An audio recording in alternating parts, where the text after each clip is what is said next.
With everything you have on your plate, earning your degree online seems impossible. But at Grand Canyon University, we specialize in helping you fit a master's degree in business into your busy day.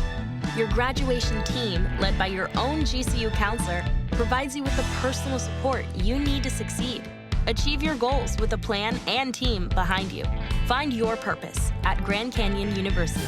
Visit gcu.edu. I shaved my beard. Because you think it makes you look younger now. And it does. Well, I'm told that it does. I think so. And that is something that is important to me, I guess. I don't feel my age, so... Nobody does. No, they don't. Well, unless... Is that true? Yeah, is that true? No, some people revel in age, too. Some people what? Revel in their old age. They revel in age. Revel in it. And beard is actually in some cultures, tell me if I'm wrong. No, tell me if I'm wrong. In some cultures, I believe that just a reference to the beard is an age comment. Absolutely. And the beard becomes a symbol for wisdom, for age. Yeah, I don't happen to live in one of those cultures. That's why you shaved. That's exactly right. The gray beard, you got rid of it. Yeah. I mean, if you look at depictions of Confucius, he's always portrayed with a long beard. Yes. Because he's older. And also in Chinese culture, long earlobes also indicate age and wisdom. Well, I did grow my earlobes longer. Did you pull on them? Did you make them nice and long? I do. Yeah. They look good. I let the kids swing on them. The grandkids swing on them, which doesn't make me sound old at all. No. The grandkids. Yeah. Well, it's better than your neighbor. You know, Well, if you don't have grandkids, well, we won't talk about that. If you're too young to have grandkids, you're not going to invite your neighbor to pull on your earlobes. Well, it depends on the neighbor. Yeah. Could be fun. But Confucius is also depicted Strange as having... pictures just ran through my head. It was really weird.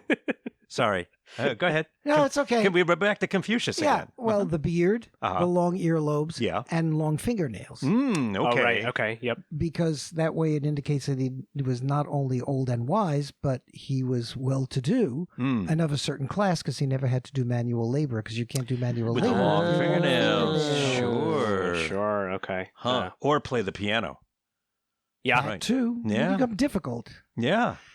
So he never played the piano. That's what we know about him. That's all we need to know. Good enough. All Moving right. on. Good night. Good night. So there's a cultural piece to all this. Is there? Yes. Son of a gun. Because... What could we know about that? I'm Dean Foster. I'm Tom Peterson. Oops. Your culture's showing.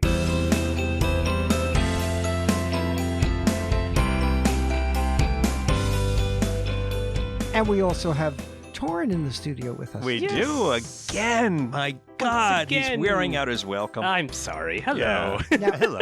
I don't know if this is going to be of anything we're talking about here is of interest to him because I don't know if it's of interest to anybody, for that matter.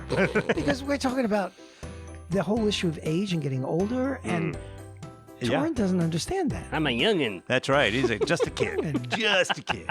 I'm 3 years old. That's and amazing actually. It's first of all, he's gone through puberty, so that's a little scary. Yeah, right there. Don't ask questions. Well, no.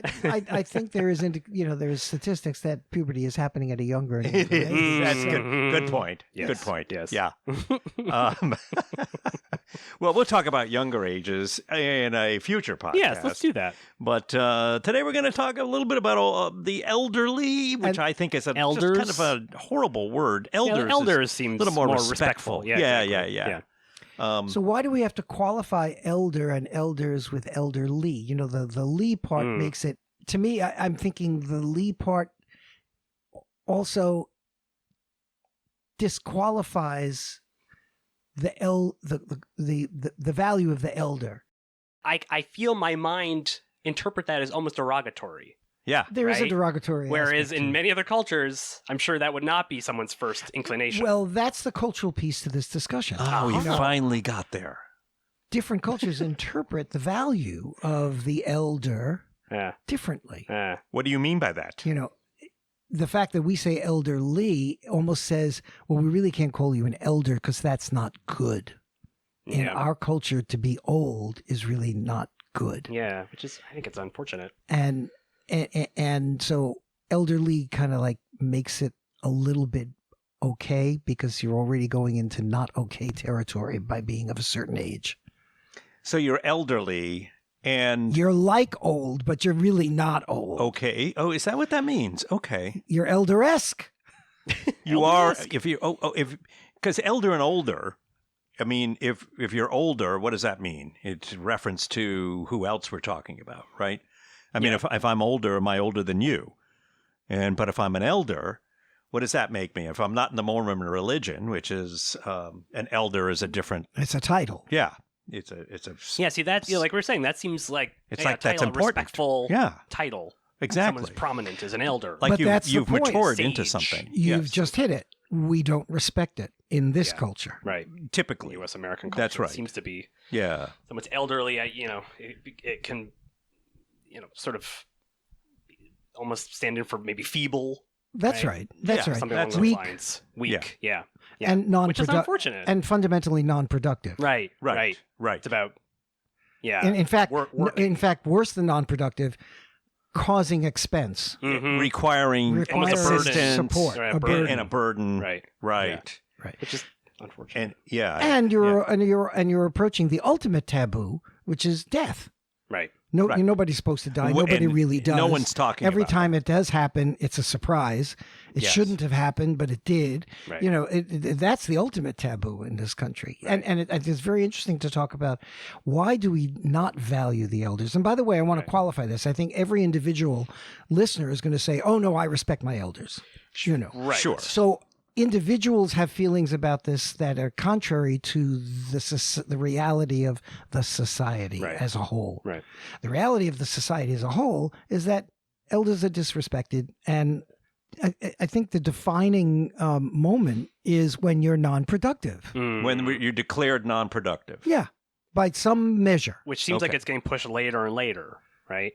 As more and more of us get into older age. Yeah, I think it right? is. Seems I like think it that is. used to be in your 40s, and then now it's Well, in the 60s, US. 70s going. Yeah, right. And I'm talking in the U.S. specifically, right? Right. And There's, I think it's there's a gonna lot keep of getting discussion. pushed. There's a lot of discussion about that as to Yeah. as retirement ages and things like that, because people are living longer and they expect the people who are just the boomer age, the baby boomer age, who is coming into that age bracket, that they are going to live even longer than the people that were before them. Right. So it's in that case, is a person at 65 retiring?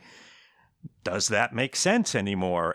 But if they're not, I think we get to the point of what does that mean to elders? What are we thinking about in this country? What does it look like in the world? And what are the ramifications of that? And do they differ, or is it a pretty, a binary issue? I think you used the term, Dean, before, binary issue, where you've got, it's some places they respect the people who are older because of the knowledge they've acquired and so forth, and in others they find them a burden, which is what we're talking about primarily in the United Well, I think States. from a global perspective, from a 40,000-foot view, Yeah. it appears to me to be very binary, that there is this separation. Most cultures are valuing their elders in some way at a societal level. Yeah. And then there are some cultures, like the U.S., where we're really not. Right. It suddenly become a burden, and we don't know what to do with you, so and not. the more we can put you in the corner, the better for everybody. Yeah. But then, if you take a closer look, then how does this manifest itself culture by culture? Yeah. How do these cultures that value their elders differ in the valuing itself? Uh-huh. Right.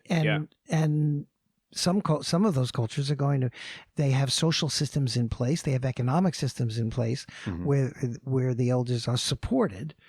But in other cultures, it goes beyond that. They are integrated into the society in roles that they're capable of performing post-retirement. I'm thinking of a situation in the Netherlands, for example, where they have lots of social policies and government policies as well. Some of these programs are government run, some of them are just socially run, but it's built into the society where if you're an elder, let's say in some sports facility, there are programs for the generations to come together and support each other. So college students, I think, can take time off from college and live and work in the adult facility of these older people, so that the older people get the benefit of having young people around, and then the young people have the benefit of listening to the wisdom and of the elders. Yeah. And it helps both groups, right? Sure. And again, I can't help but compare that to the problems that we have in the U.S. of respecting the elders and valuing their contribution. Right. Not only are they shuttled to the side and seen as an expense, but the wisdom that they have to offer is ignored. Yeah. It's often devalued.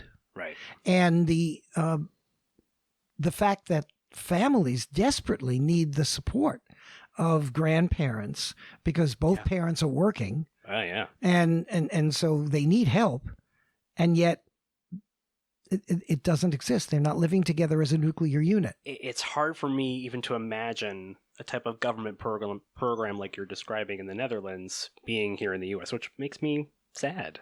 Because, like you're saying, there's a lot that the youth can gain from elders, and elders can impart to youth, and I think that'd be great. Well, it was. I think this started with the collapse of the nuclear family in modern times. Because prior to that, 99% of the history of the human race is that we lived together with our grandparents, our parents, going back to the cave. Yeah. The extended family, the aunts, the uncles, all of them. We all lived together. So that when the parent couldn't stand the crying baby anymore, or the 6 crying babies anymore, you can give them over to an aunt, you can give them over to the grandparent. Right. There's somebody there who can help out. Right. And everybody was helping everybody out. Right. We in a just did that romanticized with version. my niece and nephew and your grandchildren. My grandchildren.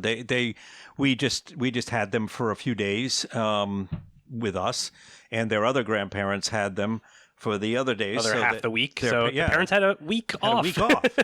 And could tend to themselves. You can really use that when your parents coming out of the pandemic like that. And how fortunate that everyone was able to do that. Right. Exactly. We're in a position to be able to do that. Have the resources to do that. Have the health to be able to do that. Exactly. Right.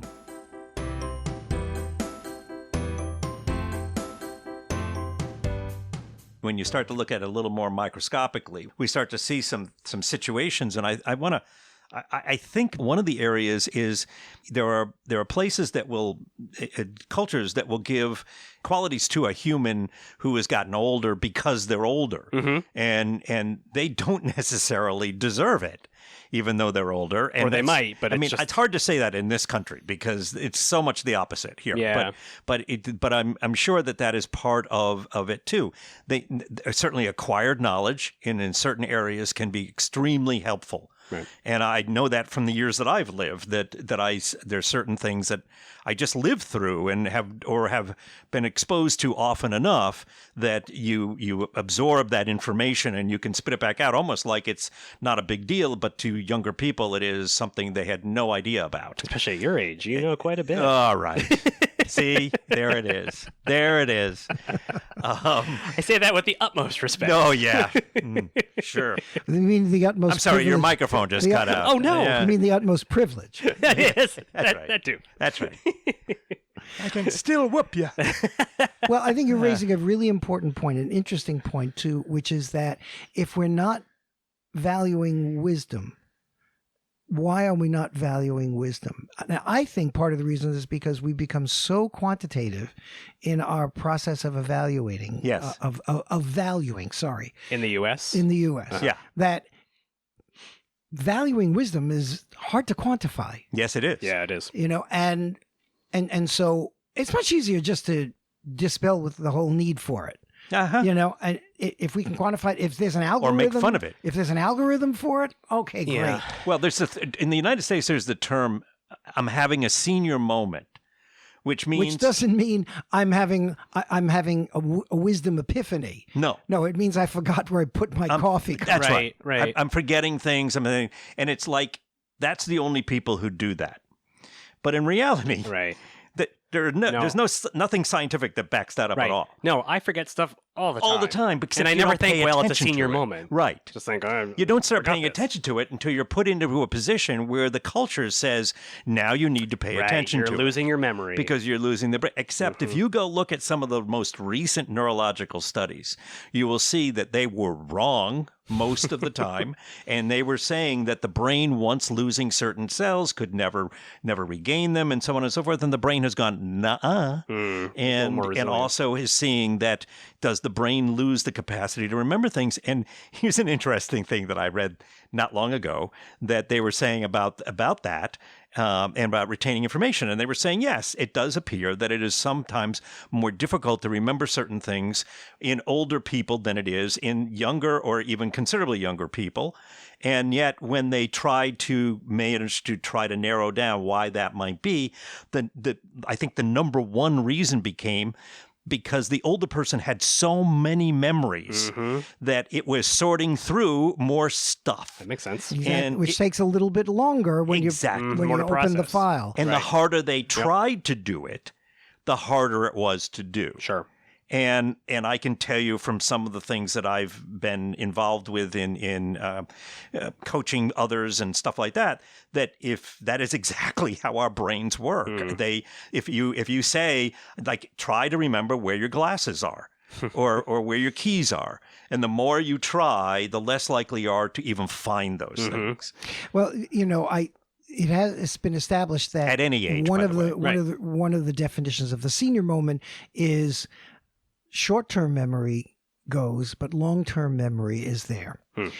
And well, yeah, it's going to be different if you're younger because you just don't have that You don't much have it. long-term. Right. Right. Yeah, you remember Yep. last Tuesday. Right. There's not as many rooms in the mind palace to make a Sherlock reference. Thank you, Sherlock. You're welcome. And so When why are you don't coming back for another season? yeah, exactly. And so why is it that in the U.S. culture we don't have the time to let somebody go through the file? Right. Right. Yeah. You know what? Because you mentioned this word before, ease. It's easier. It's easier to lump people together. It's easier, and for any reason, but this ageism is easier to deal with in a sense of being derogatory. Because it's just easier to do that. It's Yeah. easier to do that. Again, we can look at almost all the isms like that, and it's all just lumping people into a category and saying, well, this is. And I will tell you that late night comedians on a regular basis do jokes about age Right. almost every single night. Right. I mean, I'll name, And we don't think much about and it. I hope that he contacts us. But a guy I briefly met, Stephen Colbert, does an age joke in just about every monologue. Stop doing it, Stephen. Okay. By the way, I haven't heard from you in a long time. Yeah, you did a whole segment with him Yeah, I did. in 2003? No, 2001. 2001. Yeah, summer of 2001. Yeah. Yep. Okay. Yeah, it's a So long time. Look it up on YouTube. Yes, that's right. I'm out there. In businesses, and because we're always looking to be able to quantify things and justify decisions that we make quantitatively. You can't quantify the wisdom that somebody who's 70 or 75 years old but wants to remain active in the business Right. can offer. Right. So, and it also, by giving them a seat at the table, you're taking up space from somebody else. Right. And so it's Move out of the way, Yeah, old man. I think you're. Yeah. I think you're exactly right. That this is a big generalization, but I think applies in U.S. culture. We really value work, productivity, and so if you can't be as productive, that you don't hold as much value. And if it's taking you a little longer to work through the files to give you an answer to something that Maybe aren't as that is not quick. part of your experience, Right. then I don't understand the answer anyway because I don't have that wisdom, Yeah. Right. And also, we're living which in a is culture. not a good business decision, by the way. No. No. And we're also living in a culture that does not learn from its past.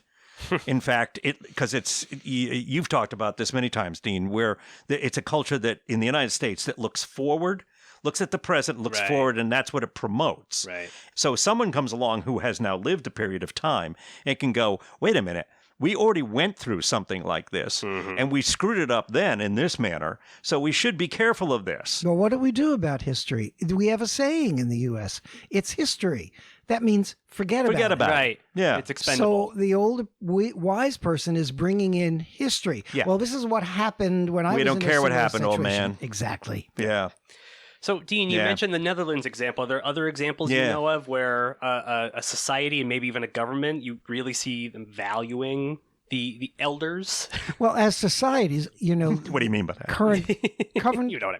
current government policy or activities or even social policy maybe it comes from the government, maybe it comes from the institutions in society. Yeah. But that's always a reflection of the deeper culture. Right. Sure. So all throughout Africa, you've got, for example, and much of Asia, we're looking at very old civilizations or very old cultures that have maintained themselves in some fashion up to the present.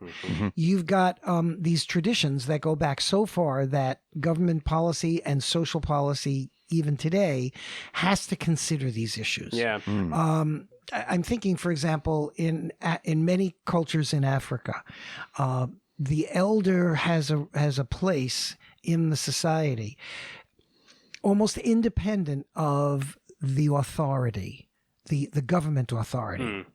So if you're doing anything in Africa, you need to consult the marabout, you need to consult the elder, you need to consult the Council of Elders, and these groups exist. These are cultural institutions that have been around for thousands of years in some cases. And if you don't, no matter what you try to do with the bureaucrat behind the desk who represents the government, nothing's going to happen. Not going to fly. Right. Nothing's going to. These guys have ultimate authority. And by the way, guys, in most cases, some cases, gals too. Right. But unfortunately, probably. Yeah. All too right, not because not these very are often. All these too are often also just guys, these are also right? The patriarchal patriarchy. societies. Yes, in Right. many ways. Right. Right. So the power of the elder, in reality, at the end of the day, in these cultures, is profound. It's almost independent of government authority. Yeah. And the government wisely knows that they can't get anything done without these guys too. Right. Because that's part of the culture. Right.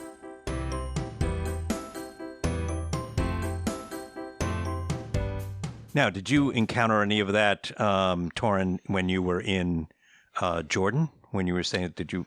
I did. Yeah. I encountered it in my school. So I was in the Peace Corps. So for previous listeners may be aware that I was in the Peace Corps in Jordan, 2009, 2011.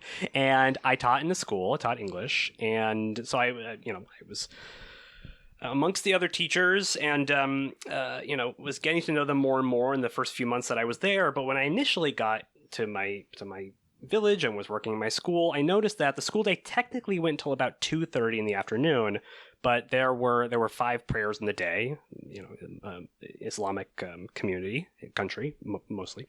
And so there would be a roughly midday prayer. And then after that, so maybe about 12:30, most of the teachers would go home, and most of the students would, because most of the teachers were gone, would also go home. And I was very confused by it. I didn't understand the origins of it.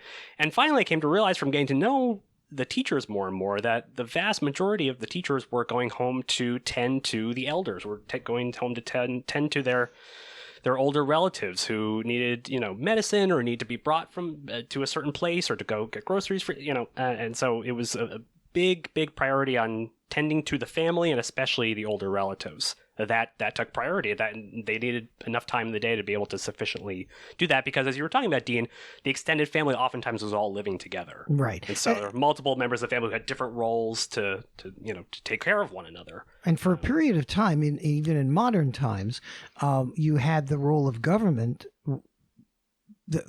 One of the roles of government was to create social policy that would allow for the protection of the elders who needed protection. And I will say that was not unusual to my school. That was amongst the different Peace Corps volunteers who I talked to. That was happening in every single school. So it was sort of the government understood that. We'll say the school day will technically go till 2:30, but yeah, around 12:30, that's really the actual end of the school day because there's things to do in the family. Yeah. Right. And you don't have the social systems in a in a country like Jordan, where the government can assist. Right. Maybe there are some, but substantially they really can't. Right. So you have to have some way where where the people can take care of their elders, right? Yeah. Exactly. And that's an interesting. Most of the world is still engaged in that conversation about what do we do with our elders and how do we create systems of support for them, those who need it. That the discussion here in the U.S. is often about just how do we put them in a corner? Where can we store them? Where can we put them? Yeah, right. Yeah. And have we got any room for them? And how much does it cost? Yeah. Oh, yeah. Uh-huh. And, right. and actually coming up with arguments as to why maybe we shouldn't have to do that at all. Yeah. I mean, it's a very real situation. And in this country, because in Jordan, they've got a system. You can say at least okay, they've got a system. Yes. They've got a system, right. And here we're trying to figure it out. You're right. We in essence outgrew a system, and now the generations have gone by that no one alive really has a recollection of that time. So what do you do about that? Yeah, and you could argue it's not exactly a growth, and right. Well, absolutely, yeah. But growth comes whether it's good or bad. Right. That's true. Yeah, and we can depends on how you look at it. It depends on how you look at it. Yeah. Yeah. Exactly. Yeah. And what's interesting, I just think at this stage at this time rather, it's seeing people of what I would say for currently is a very advanced age. I don't know by the time I get there that we will be considering it that. By the time he gets there? Yeah. By the time I get, oh, really? We want to go there? Oh, we went there. Oh, okay. Cheap joke. I think we are. Joke. Yeah, exactly. Thank you very much. See, it's funny. Says the other I'm old a fan, guy Stephen in the room. Colbert. Please come on the podcast. Come on, Steve-O. Anyway, I just think that you see people close to or at 100 and are still doing stuff. I mean, we lost Betty White, the actress, right? But Betty White was active up until that point. Yep. It's Norman Lear who has been around for. I think he worked with Moses. I think so. I'm pretty sure. I think that's right. And I think Norman is something like 98 I think years he old. just turned 100. Did he just turn Oh, 100? okay. And he is still actively producing. Well, see, and, we revere those who can stay productive. Well, that's then true. Then that's not a true. problem. No, that's not the problem. That's very true. That's a good point. It's you're right. It's the people who do need assistance at that point, and that's the other thing too. And I know we're getting into areas that are medical decisions and scientific decisions and stuff like that, but there are also governmental and personal ones where people have to look at it. What do you do with people? And is it the ability to live longer? Is that also bringing about greater problems because more of those people are suffering from things that happen to people who live longer or may happen to people who live longer? Don't necessarily happen. Dementia, Alzheimer's, and other things like that where they're there, but they're not really there. Right. And to what degree... Yeah, there's the continual argument, and it will continue for a long time, around to what degree should an individual or family members have autonomy over end of life. Right. And that's a tricky wicket. A tricky question because it can be reinterpreted as establishing criteria for life and death. Mm-hmm. Yep. Which can represent different agendas. Mm-hmm. Sure. It's a sticky wicket. It's very, very sticky. Mm-hmm. But different cultures do have very, very different approaches to this issue, which is reflective of the deeper cultural values that exist in that culture. They've been around for a long time. And the deeper cultural values in this culture, in the U.S., have very little to do with valuing unquantifiable wisdom and social responsibility for different groups of people. In this society, making society responsible for select groups of individuals is very, very difficult because this is a very individualist society. Yes, it is. Meritocratic society. Easy for you to say. With collective. Yes. But that was hard. Meritocratic. Yeah. It's going to lose its meaning. He's going to unplug him again. Restart him. I just need to point out. Semantic satiation. Yeah. Speaking of words, I need to point out before I forget that before starting this episode, we were talking about elder versus elderly. I think we, without even realizing, got into grammar time. Grandma time? Grandma time. Wow. Grandma time. Grandma time. Grandma time. Everybody loves grandma Grandpa time. time. Maybe not. What about grandpa time? No, sorry, Grandpa. time. Oh, no. Okay. You're out. All right. Get out, old man. Here's the dangerous thing. They've created things like podcast. And how old can you go and have a podcast? You know? What do you got to do? Somebody shoves a microphone. There is no age limit. Nope. And they shove a microphone in front of your face, and idiots Should like there us be? can be sitting here Should there doing be? it. Well, there might be. Yes, we may have to really pull the plug on them. Sure, your microphone's plugged in, Grandpa. Yes. Yeah. It's See? We're making cheap jokes. yeah, very cheap. Yeah. What do you mean it wasn't on the entire time? Well, I think we've solved this problem. I think we got it. Good. Right? If only. If only. Yeah, exactly right. Well, thank you, Dean Foster. A pleasure, Tom Peterson. And thank you, Torin, and for coming in and giving us such great wisdom.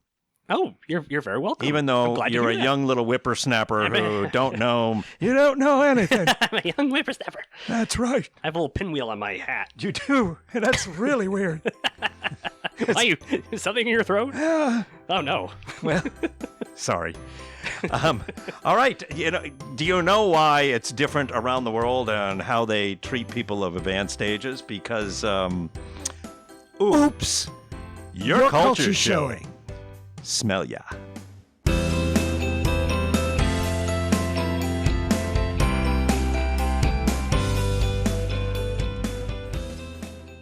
Okay, listen, the way to get hold of us is oopscultureshow@gmail.com. And our Twitter handle is oopscultureshow. Whether this is the first episode or the third episode or whatever episode that you've listened to, you should really subscribe. That's the best way to go, really, honestly. I know what I'm talking about. All right, so just subscribe through iTunes or through wherever you get your podcasts from. Subscribe. Thank you.